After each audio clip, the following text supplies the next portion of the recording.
Então, pessoal, estou gravando esse vídeo para você que vai fazer vestibular esse ano, principalmente para o Enem.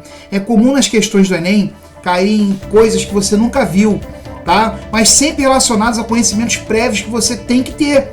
Tudo bem, pessoal? Então você tem que saber desmistificar esses assuntos e trabalhar com aquilo que você já tem e também com muito bom senso. Então aqui eu vou descomplicar o Enem para vocês, tá? Na parte de física. Eu quero que vocês reconheçam um assunto novo e dentro desse assunto novo consigam identificar coisas que vocês já trabalham no seu dia a dia. Bora pro vídeo, galera! Em física sempre vem uma curiosidade, né? Um aparelho novo, um instrumento novo, um fenômeno acontecendo.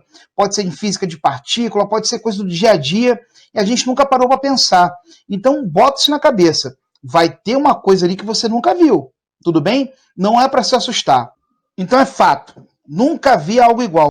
Cara, isso aí é de propósito, tá? É de propósito, calma, tá? Calma, que você tem que começar a ler a questão bem devagarinho, tentando puxar para aquilo que você entende, tudo bem? A própria questão vai desenrolar e as dicas ele vão aparecer, ele vai te dar o caminho, tá? Muitas vezes dá a própria equação para você resolver. Então, ó, sublinhe que você conhece. Uma questão de partículas, cara, de algo de repente você nunca ouviu falar, quarks, se resolve uma soma de fração, tudo bem? Teve questão da UERJ, que o cara falava de acelerador de partículas, não sei o que lá, mas eu resolvia com movimento circular uniforme. Essas questões geralmente vêm com muita informação, tá? Fórmulas, muita coisa no enunciado, teorias que você nunca ouviu falar. Então, o primeiro passo é você analisar a questão. O que ela está propondo ali? Pode ter um gráfico, pode ter desenho, tá? A questão que a gente vai resolver aqui vai ser com um desenho, tudo bem?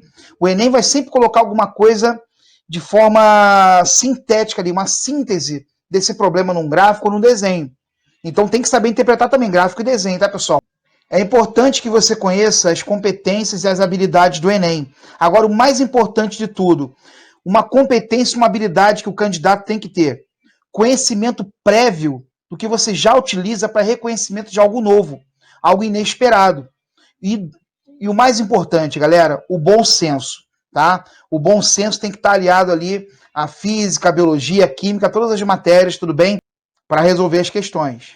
Agora, a segunda etapa, né, cara? Depois que você tomou o susto de algo que você nunca viu e você se acalmou e está começando a reconhecer a questão que tem gráficos, tem desenhos, tudo para te ajudar, a questão ela vai se desenrolando. A segunda coisa aqui é você ler e interpretar o que está acontecendo. Então, eu peguei uma questão do Enem 2017, está aqui, ó. O trombone de King é um dispositivo experimental utilizado para demonstrar o fenômeno da interferência de ondas sonoras. Uma fonte emite ondas sonoras de determinada frequência na entrada do dispositivo. Essas ondas se dividem por dois caminhos ADC e AEC e se encontram no ponto C, a saída do dispositivo, onde se posiciona o detector. O trajeto ADC pode ser aumentado pelo deslocamento dessa parte do dispositivo. Com o trajeto ADC igual ao trajeto AEC, capta um som muito intenso na saída. Entretanto, aumentando-se gradativamente o trajeto ADC, até que ele fique, como mostrado na figura, a intensidade do som na saída fica praticamente nula. Dessa forma, conhecida a velocidade do som no interior do tubo, 320 metros por segundo, é possível determinar o valor da frequência do som produzido pela fonte. E ele pede o valor dessa frequência. O que essa questão está me dando além do texto? Vamos lá. Ela me dá esse desenho aqui, pessoal. Então vamos fazer uma análise do desenho. O som aconteceu aqui é a fonte sonora, existe o caminho ADC que ele falou e o caminho AEC, tudo bem? Quando os caminhos têm mesmo tamanho, ocorre ali um aumento do som, guarda isso, tá? Isso aí no caso você teria que sublinhar lá no texto, tá? Só que esse bracinho D aí, né, esse bracinho D, ele pode se movimentar, é um trombone. Conforme você vai aumentando esse caminho, em determinado momento, né, 40 centímetros, né, de distância da posição original, nós temos aí uma diminuição do som que fica praticamente nulo na detecção aqui no ponto C, no detector, né, no ponto C. Então, estamos analisando, fazendo uma interpretação do desenho que ele me deu, aliado ao texto, sempre juntando, tá? Juntando as peças, pessoal. Vamos agora juntar tudo. Ele fala no texto, ó, uma fonte emite ondas sonoras. Está aqui a fonte. se divide pelos caminhos ADC, AEC. Aqui no ponto C tem um detector e o som na saída fica praticamente nulo, tudo bem? A intensidade fica nula, melhor dizendo. Então agora que você já reconheceu o enunciado, você já entendeu o que está acontecendo no desenho, qual é o assunto da questão? Ondas, tudo bem? Todo mundo nessa etapa do exercício já deve ter percebido que é ondas. Agora, que parte? Qual o assunto de ondas? Vamos lá. Interferência, pessoal. Nós temos aí uma interferência acontecendo nesse tubo. A gente usa esse tubo, né, esse trombone, para estudar interferência sonora. Tudo bem? Isso também acontece lá de forma implícita, ele fala no enunciado. A interferência pode ser construtiva, tá? Onde ocorre o aumento, ele fala isso em determinado ponto ali, quando o trombone, né, esse braço móvel tem o mesmo tamanho, ocorre a interferência construtiva, um aumento da intensidade sonora. Agora, quando ele chega a 40 centímetros da posição original ali, do meio, né, melhor dizendo, nós temos uma interferência destrutiva. Então, na construtiva, teria que ter um máximo ali nesse ponto, o aumento da intensidade sonora. Então, não é interferência construtiva. É interferência destrutiva, pessoal. A intensidade do som fica, né, praticamente nula na saída, no detector. Na interferência destrutiva, nós temos aqui o encontro, né, de dois pulsos que praticamente se anulam nessa questão. Então, agora, solucionando, pessoal, o problema. Vamos lá. A gente vai resolver o problema por etapas, tá? Primeiro, coleta dos dados. No desenho e no enunciado, tá? Você vai coletar dados no desenho e no enunciado. Por exemplo, no desenho tem o caminho 1, né?